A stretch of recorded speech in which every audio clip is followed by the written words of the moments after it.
Hello friends, welcome to my channel. This is the 11th video of our GFR 2017 series. We have already discussed chapter 1 and chapter 2 of the GFR, and presently we are discussing chapter 3, that is budget formulation and implementation. पिछले वाले video में हम कुछ question already discuss कर चुके हैं pertaining to chapter 3 और आज और कुछ इंपॉर्टेंट एमसीक्यू लेके मैं आया हूँ, तो चलिए डिस्कस करते हैं। आज का तो पहला क्वेश्चन है, which of the following statement are not correct with respect to received estimate. ये रिसीव्ड एस्टीमेट जो है वो रूल 45 ऑफ जीएफआर में मेंशन्ड है। और रिसीव्ड एस्टीमेट क्या है, जब हमने पिछले वीडियो में पढ़े थे कि जब बजट पार्लियामेंट के सामने पेश होता है तो उसमें कुछ मिनिमम चीज इंक्लूड करना जरूरी है। उसी में से एक है कि detail of all the received estimated to be collected during the financial year. ये वो पहला पॉइंट था और उसी को ही रिसिप्ट एस्टीमेट बोला जाता है। तो रिसिप्ट एस्टीमेट के बारे में ऑप्शन ए बोल रहा है कि the detail estimate of receipt shall be prepared by the estimating authority separately for each major head of account in prescribed form. ये जो एस्टिमेटिंग अथॉरिटी है वो क्या करेगा कि जो रिसिप्ट एस्टीमेट है उसको डिटेल में प्रिपेयर करेगा, मेजर हेड ऑफ अकाउंट्स के वाइज उसको डिवाइड करके। हमने पढ़ा था कि जो गवर्नमेंट अकाउंट में major head, minor head, detail head, sub head, ये सब है। तो जो मेजर हेड, कौन सा मेजर हेड से कितना रिसिप्ट आएगा उसको मेजर हेड वाइज डिवाइड करके एस्टिमेटिंग अथॉरिटी जो रिसिप्ट एस्टिमेट को प्रिपेयर करेगा।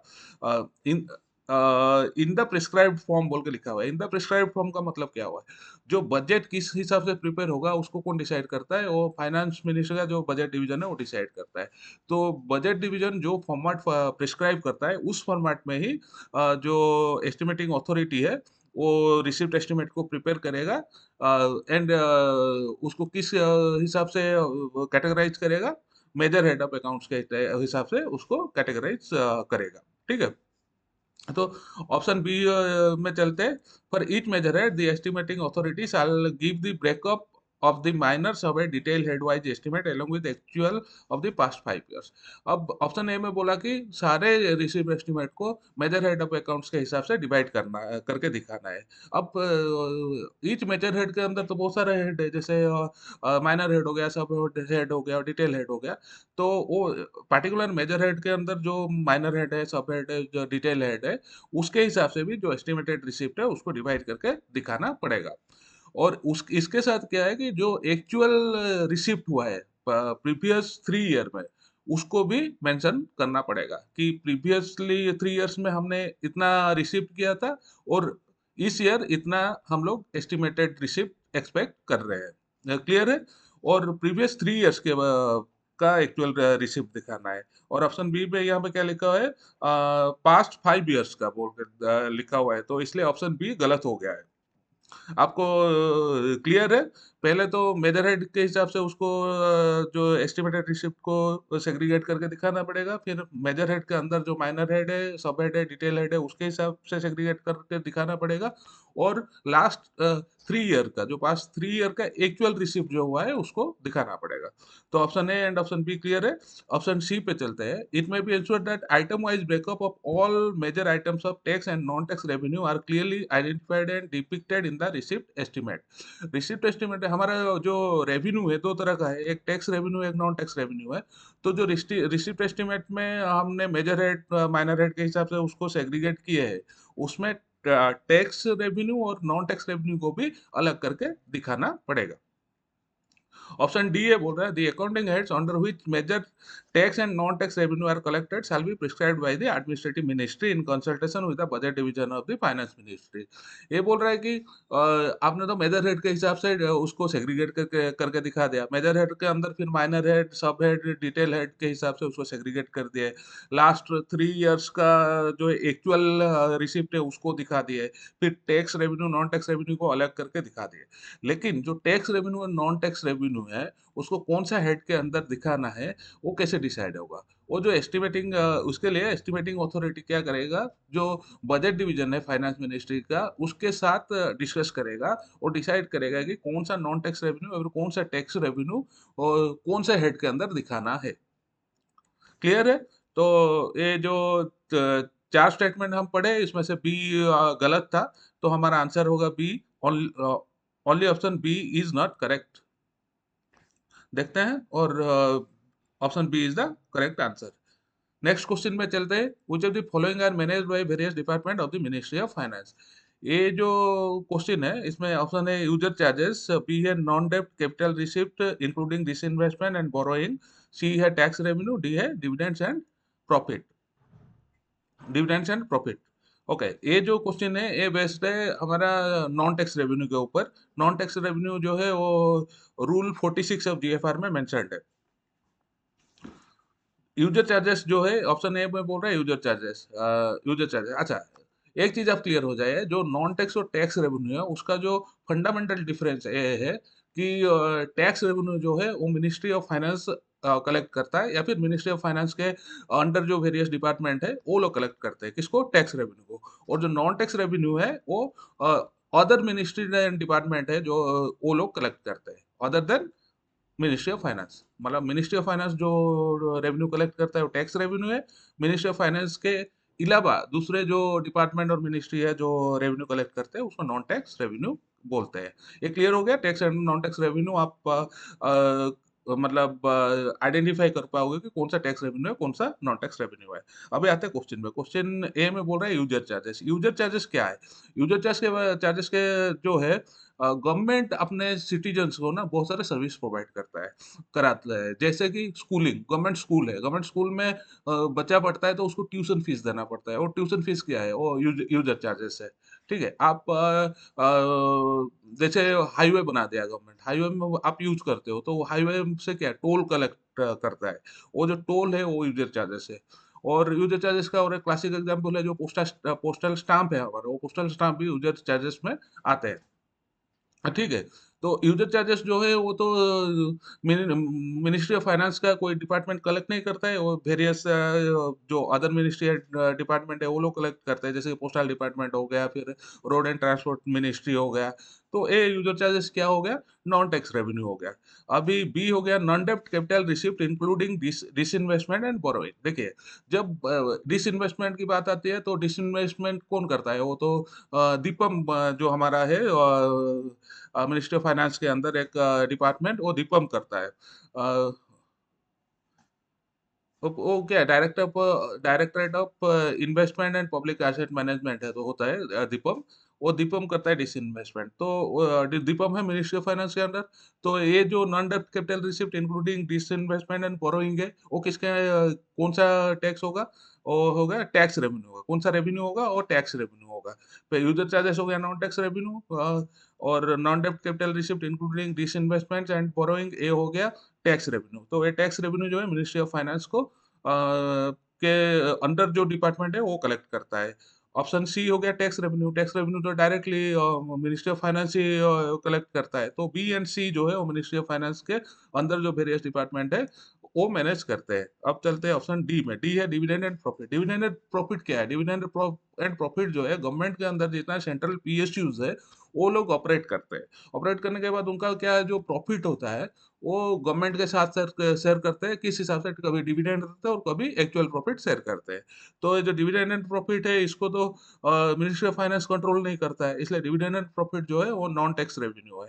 तो हमने इस क्वेश्चन में देखा बी एंड सी ये दोनों ही मिनिस्ट्री ऑफ फाइनेंस के द्वारा मैनेज किया जाता है। तो हमारा जो आंसर होगा option C, both option B and C. And B and C ही करेक्ट आंसर है, option C is correct answer. Next question में चलते हैं। Which of the following statement is not correct with regard to user charges. User charges के बारे में हम लोग प्रीवियस क्वेश्चन में पढ़े। यूजर चार्जेस जो है रूल 47 ऑफ जीएफआर में मेंशन्ड है। तो ऑप्शन ए बोल रहा है the rate of user charges should B so fixed that it must recover the current cost of providing the services with reasonable return on capital invested. इसका मतलब ये है कि जो भी गवर्नमेंट कोई सर्विस प्रोवाइड कर रहा है तो उसको कैपिटल इन्वेस्ट करना पड़ेगा। अब एक स्कूल बनाएगा तो उसमें तो कुछ कैपिटल इन्वेस्टमेंट होगा, फिर वो स्कूल चालू होगा, चालू होने पर जो एजुकेशन वो प्रोवाइड करेगा उसमें भी तो कुछ खर्चा होगा। तो ये बोल रहा है कि जो यूजर चार्जेस का रेट ऐसे फिक्स करना है कि वो धीरे धीरे जो कैपिटल इन्वेस्टेड है उसको भी उसको भी रिकवर करेगा, प्लस जो प्रेजेंटली जो सर्विस प्रोवाइड सर्विस का कॉस्ट है, जो सर्विस प्रोवाइड किया जाता है उसका जो कॉस्ट है उसको भी रिकवर करेगा। इसका मतलब है कि जो भी यूजर चार्जेस है उसका रेट ऐसे फिक्स किया जाएगा जिससे कि गवर्नमेंट का कैपिटल का भी रिकवरी होगा, प्लस जो ऑपरेटिंग कॉस्ट है उसका भी रिकवरी होगा, इन एडिशन टू थोड़ा प्रॉफिट भी होगा। अभी ऑप्शन बी में चलते हैं। Any deviation from the above principle shall be specifically recorded with reason justifying the setting of user charges lower than the cost recovery norms if any. कुछ ऐसा कैसे हो सकता है जिसमें गवर्नमेंट ये सोचेगा कि चलो हम लोग ऑपरेट करेंगे, सर्विस प्रोवाइड करेंगे, बट हमारा जो ऑपरेटिंग कॉस्ट और जो कैपिटल इन्वेस्टेड है उसको हम रिकवर ना करके कोई प्रॉफिट भी नहीं लेंगे। ऐसा हो सकता है क्योंकि कुछ एक मतलब सोशल कॉज में गवर्नमेंट ने कोई ऑर्गेनाइजेशन चला रहा है, तो नॉन प्रॉफिट ऑर्गेनाइजेशन होगा, ठीक है। अगर ऐसा करना है तो ये जो रीजन है क्यों ऐसे किया जा रहा है, गवर्नमेंट का जो कैपिटल इन्वेस्टमेंट है और जो ऑपरेटिंग कॉस्ट है उसको रिकवर क्यों नहीं किया जा रहा है, और उससे कम लेवल में यूजर चार्जेस को क्यों फिक्स किया गया है, उसको स्पेसिफिकली रिकॉर्ड करना पड़ेगा। Option C. ऑप्शन सी है the rate of user charges should be linked with appropriate price index and reviewed at least once in 3 year. ये आ गया हमारा जो रिव्यू ऑफ यूजर चार्जेस। अभी यूजर चार्जेस है जैसे हमारा पहले जो पोस्ट में हम वो करते थे ना, इनलैंड लेटर पोस्ट कार्ड में भेजते थे, उसका जो प्राइस है था जो 20 साल पहले था और अभी जो है उसमें तो बहुत सारे डिफरेंस है ना। वो जो पोस्टल चार्जेस है वो काफी गुना बढ़ गया है। सेम है आपका जो अ, वो टैक्स है आपका जो टोल टैक्स है, टोल टैक्स भी विथ टाइम थोड़ा बढ़ गया है। वो क्यों बढ़ रहा है? क्योंकि वो अप्रोप्रिएट प्राइस इंडेक्स के साथ उसको लिंक कर दिया गया है। जब इन्फ्लेशन बढ़ेगा या फिर गवर्नमेंट का एक्सपेंडिचर भी बढ़ेगा तो इसलिए वो यूजर चार्जेस है उसका भी प्राइस थोड़ा बढ़ेगा। मतलब ये बोल रहा है कि जो यूजर चार्जेस है उसको प्राइस इंडेक्स के साथ लिंक करना है, यानी कि एक स्टैटिक 10 रुपया मतलब 10 रुपया ही रहेगा। एज एंड व्हेन सरकार का खर्चा बढ़ रहा है या फिर इन्फ्लेशन बढ़ रहा है तो यूजर चार्जेस भी बढ़ेगा। यूजर चार्जेस को प्राइस इंडेक्स के साथ लिंक कर देना है, और प्राइस इंडेक्स जब बढ़ेगा यूजर चार्जेस तब बढ़ेगा। आई होप इतना आपको क्लियर है। ऑप्शन डी में चलते हैं। In order to enable ease of revision of user charges the rate of user charges shall be fixed through rules और executive orders and not through statute. अभी क्या है, स्टैच्यू क्या है? स्टैच्यू है लॉ। लॉ कैसे फॉर्मुलेशन होता है? पार्लियामेंट में। तो एक लॉ को फॉर्मुलेट करने में बहुत टाइम लगता है, क्योंकि वो पार्लियामेंट में जाता है, डिस्कस होता है, फिर उस पे सारे पार्टी कॉन्सेंट देते हैं, उसके बाद वो पार्लियामेंट से पास होता है, प्रेसिडेंट असेंट देते हैं, उसके बाद वो लॉ बनता है। तो एक बहुत लेंथी प्रोसेस है। और एग्जीक्यूटिव ऑर्डर क्या है? एग्जीक्यूटिव ऑर्डर जो है वो एक पार्टिकुलर डिपार्टमेंट का जो हेड ऑफ द डिपार्टमेंट है वो on behalf of the president executive order sign करके इशू कर सकता है, और which is to be followed and it is as good as a law. ये क्यों बोल रहा है कि एग्जीक्यूटिव ऑर्डर से यूजर चार्जेस को का जो रेट है वो फिक्स करेंगे? क्योंकि अगर हम पार्लियामेंट का वे लगे तो बहुत लेंथी हो जाएगा, और यूजर चार्जेस को आप अपने गवर्नमेंट के कन्वीनियंस के हिसाब से बढ़ाया घटाया नहीं जा सकता। इसीलिए यूजर चार्जेस को हमेशा बढ़ाना और घटाना का प्रोसेस जो है वो एग्जीक्यूटिव ऑर्डर से किया जाता है। होप इतना आपको क्लियर है। तो अभी option A B C D हमने पढ़ा, चारों स्टेटमेंट क्लियर है, तो हमारा जो आंसर है वो all of the above option D होना चाहिए, और option D is the clear charges, मतलब करेक्ट आंसर। अभी चलते हैं नेक्स्ट क्वेश्चन में। Which of the following statement is not correct with regards to dividend and profit. अब आ गए हम dividend and profit. Dividend and profit जो है वो रूल 48 ऑफ जीएफआर में मेंशन है। डिविडेंड एंड प्रॉफिट क्या है? मैं आपको बताया कि गवर्नमेंट के अंडर बहुत सारे सेंट्रल पीएसयूज है, पब्लिक सेक्टर अंडरटेकिंग है। पब्लिक सेक्टर अंडरटेकिंग क्या है? कोई भी कंपनी जिसका 50% से ज्यादा शेयर, 50% या 50% से ज्यादा शेयर है गवर्नमेंट के पास, वो पीएसयू है। पीएसयू का एग्जांपल क्या है? पीएसयू का एग्जांपल बहुत सारा है। एचएएल हो गया, अपना एसबीआई हो गया, ये सब जो है गवर्नमेंट पीएसयूज है। ये पीएसयूज क्या करता है? अपना बिजनेस रन करता है, प्रॉफिट कमाता है। Since government being the major share holder, उसका डिविडेंड गवर्नमेंट को देना पड़ता है, और उसका प्रॉफिट जो है गवर्नमेंट को देना पड़ता है। उसी को वो क्या है? गवर्नमेंट का एक नॉन टैक्स रेवेन्यू है। और जो प्रॉफिट और डिविडेंड है वो गवर्नमेंट का एक नॉन टैक्स रेवेन्यू है। तो उसके डिविडेंड एंड प्रॉफिट्स के बारे में क्या बोल रहा है? ऑप्शन ए बोल रहा है dividend and profit are non tax revenue. बिल्कुल करेक्ट है। ऑप्शन बी है dividend is paid by the central public sector enterprise, ये भी बिल्कुल करेक्ट है। Dividend shall be paid as per the guideline issued by DIPAM, ये वाला याद रखना पड़ेगा। अभी क्या है, जो पीएसयूज है ना, वो लोग पहले उनका बोर्ड था, वो बोर्ड में डिसाइड होता था कि डिविडेंड कितना दिया जाएगा और कितना क्वांटम में दिया जाएगा, प्रॉफिट कैसे शेयर किया जाएगा, वो उस पार्टिकुलर पीएसयू का बोर्ड डिसाइड करता था। उसके बाद क्या हुआ, अभी जो दीपम फॉर्म हुआ, दीपम है department of investment and public asset management, तो इन्होंने एक रूल निकाला कि आप कितना डिविडेंड दोगे, कितना प्रॉफिट गवर्नमेंट को शेयर करेंगे, उसका गाइडलाइन हम जारी करेंगे। मतलब अभी गवर्नमेंट जारी करेगा सेंट्रल पब्लिक सेक्टर एंटरप्राइज को कि आपका भाई प्रॉफिट इतना हुआ है, आपको इतना गवर्नमेंट को देना पड़ेगा। तो dividend shall be paid as per the guideline issued by DIPAM. Option D में चलते हैं, transfer of surplus from Reserve Bank of India is a tax revenue for government.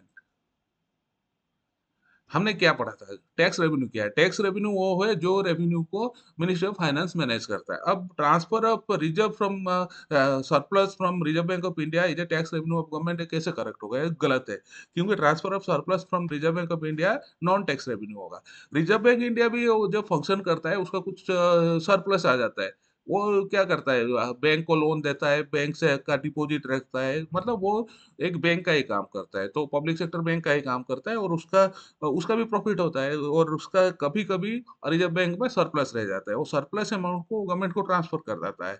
तो वो भी गवर्नमेंट का एक सोर्स ऑफ इनकम है, and it is a source of revenue है, and it is a non tax revenue. तो अभी इसमें ए, बी, सी, डी में से हमने देखा डी जो है वो गलत है, बाकी सब करेक्ट है। तो ऑप्शन बी करेक्ट आंसर होना चाहिए। Option B is the correct answer. Next question में चलते हैं। Which of this statement is true in relation to receipt portal? Receipt portal, receipt portal के बारे में एक मिनट इसको देख लेते हैं। हाँ, 49 और रूल 49 में मेंशन है रिसिप्ट पोर्टल के बारे में। रिसिप्ट पोर्टल क्या है? देखिए, पहले गवर्नमेंट का कोई भी फीस, कोई यूजर फीस हो गया और कोई भी फाइन हो गया, जैसे आपका चालान कट गया, ये सब क्या क्या होता था पहले? मैनुअल वे में हम लोग जाते थे, लाइन में खड़े होते थे, फिर जमा करते थे उसको, ठीक है। लेकिन अभी क्या है, जैसे आप स्टाम्प पेपर खरीदते थे पहले, तो आप वेंडर के पास जाओगे, खरीद के लाते, आज भी करते हैं, लेकिन अभी डिजिटलाइज भी हो गया है, ठीक है। तो डिजिटलाइज जो हुआ है, जिस पोर्टल से आप कोई भी यूजर फीस या फिर फाइन वगैरह डिपॉजिट कर सकते हो, और ये सब क्या है, नॉन टैक्स रेवेन्यू हो, और कलेक्ट कौन करता है? Ministry and department other than finance ministry, और डिपार्टमेंट्स अंदर फाइनेंस मिनिस्ट्री। तो फाइनेंस मिनिस्ट्री के अलावा दूसरे जो डिपार्टमेंट एंड मिनिस्ट्री है, वो लोग भी एक एक पोर्टल बना रखे हैं, जिससे आप ऑनलाइन पेमेंट कर सकते हो, उसको रिसिप्ट पोर्टल बोला जाता है। दिस इज ऑप्शन ए बोल रहा है, this is a public portal for online collection of various non tax revenue including various fees and user charges through e receipt, जो चीज मैं आपको बताया। और ऑप्शन बी है, the receipt portal facilitate immediate credit of receipt to the government account. देखिए, आप जब मैनुअल वे में जाके चालान काट के जमा करते हो, एग्जाम के लिए पहले चालान काटना पड़ता है ना, एग्जाम का एप्लीकेशन के लिए पड़ता था। तो वो जो चालान है, आप जाओगे पोस्ट ऑफिस में जमा करोगे या फिर बैंक में जमा करोगे, फिर बैंक उसको गवर्नमेंट अकाउंट में ट्रांसफर करेगा। ये सब प्रोसेस बहुत लंबा था। जब से रिसिप्ट पोर्टल बन गया, आप सीधा ई चालान कर रहे हैं, काट रहे हैं, और वो जो आप एंटर मारे और आपका पैसा कट के गवर्नमेंट अकाउंट का रिलीवेंट हेड में जाके क्रेडिट हो गया। तो इससे क्या है कि जो नॉन टैक्स रेवेन्यू कलेक्शन का प्रोसेस है, बहुत ही स्मूथ हो गया, ठीक है। अभी ऑप्शन सी में चलते हैं, it also ensures customer convenience. हाँ, बिल्कुल कस्टमर कन्वीनियंस है, क्योंकि आप जाओगे पोस्ट ऑफिस या फिर बैंक में, लाइन लगा हुआ है। वो पहले ऐसा होता था कि कोई भी एग्जाम का एप्लीकेशन आप दे रहे हो, और उसी टाइम आप जाके चालान काटोगे और उधर जाके पोस्ट ऑफिस में खड़ा रहोगे, पता चला वहाँ पे 500 लोग लाइन में है। ऐसा आप लोग सबने देखा होगा। और तो अभी ये कन्वीनियंट हो गया, आप घर में बैठे कंप्यूटर में, लैपटॉप में, मोबाइल में ऑनलाइन किए, और अपना काम हो गया, ठीक है। तो ओके, शट अप। तो ऑप्शन डी में चलते हैं। ऑप्शन डी है, government has directed all the ministry and department to take prompt measures to migrate to e receipt. अभी क्या है ना, जो ई रिसिप्ट पोर्टल है, ये वो मैक्सिमम मिनिस्ट्री एंड डिपार्टमेंट ने बना दिया है, बट कुछ डिपार्टमेंट अभी भी मतलब उस पर काम कर रहे हैं। तो गवर्नमेंट का ये गाइडलाइन है कि सारे डिपार्टमेंट और मिनिस्ट्री को ई रिसिप्ट पोर्टल में माइग्रेट होना है।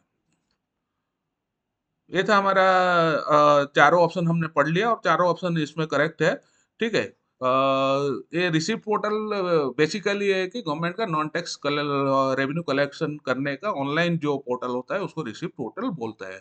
इससे क्या है, गवर्नमेंट का जो मनी है वो गवर्नमेंट के अकाउंट में इमीडिएटली क्रेडिट हो जाता है और जो कस्टमर है उसको भी कन्वीनियंस मिलता है, ठीक है। तो ये वाला क्वेश्चन का आंसर है, चारों के चारों स्टेटमेंट करेक्ट है, तो इसका आंसर भी ऑप्शन डी रहेगा, all of the above, and D is the correct answer. तो आज के लिए ये इतना ही। होप मैं जो क्वेश्चन सिलेक्ट किया था आपको पसंद आया होगा। आप इसको वीडियो को एक बार अच्छे से देख लीजिए और मैं जो रूल्स मेंशन कर रहा हूँ बीच बीच में, वो आपके बैकअप द माइंड याद रह जाएगा। कोई मतलब ज़्यादा स्ट्रेस देने की ज़रूरत नहीं है। और मैं फिर से कल एक नया वीडियो लेके आऊँगा। तब तक के लिए good bye. Do like and subscribe to my channel. Thank you.